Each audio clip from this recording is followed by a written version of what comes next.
Alors l'épuisement parental, c'est quand on dépense plus d'énergie qu'il n'en rentre et les causes, eh bien, c'est une société qui, est organisée d'une manière pas optimale pour devenir parent.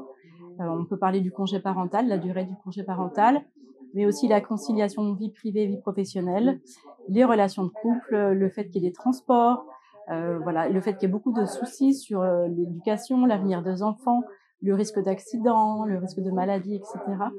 Et tout ça fait que ça stresse beaucoup les parents et à un moment, ils s'épuisent. C'est encore tabou, on est encore beaucoup jugés dans cette société. Il y a qu'à voir dans le bus quand un enfant demande quelque chose ou pleure, les regards de jugement.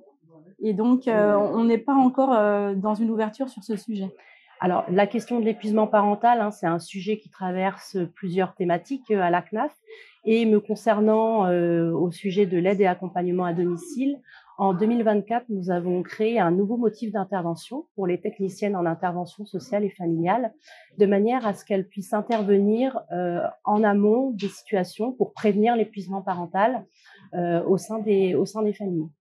Oui, aujourd'hui, alors les choses changent, hein, sont en train de changer. C'est un sujet qui devient davantage médiatisé et c'est très bien. Ça permet une prise de conscience de tous que l'épuisement parental peut concerner l'ensemble des parents, mais il y a encore un travail à faire, un travail de communication, de déculpabilisation pour que l'ensemble des parents puissent oser demander de l'aide. Alors, je suis partenaire sur cette thématique parce que au sein de la CAF du Calvados, on vient d'engager un groupe de réflexion sur cette question de l'épuisement parental.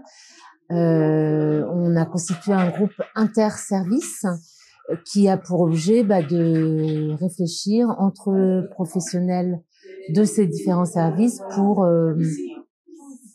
engager une réflexion sur cette question de l'épuisement parental et voir au niveau départemental ce qu'on pourrait éventuellement favoriser, mettre en place pour répondre à cette question. Alors j'ai un regard en deux temps. Le premier regard que j'ai eu, c'est lorsque l'année dernière j'ai regardé un webinaire au cours duquel des mamans ont fait part de leur expérience d'un séjour répit parental et j'ai trouvé ce webinaire complètement éclairant avec des femmes qui ont été en capacité, parce qu'elles ont été aussi accompagnées et parce qu'elles sont engagées, elles ont pu retranscrire leur expérience d'une manière avec une très très grande qualité et très éclairante. Ah, chouette, super intéressante. Déjà, c'est cool parce que d'avoir tous ces professionnels qui sont déplacés, qui sont réunis pour, je pense, un sujet central dans notre société et en plus à cette époque. Et donc, super aussi les interventions, les intervenantes qui étaient là sur cette question-là. Ah oui, oui, tout à fait. J'ai hâte de voir la suite.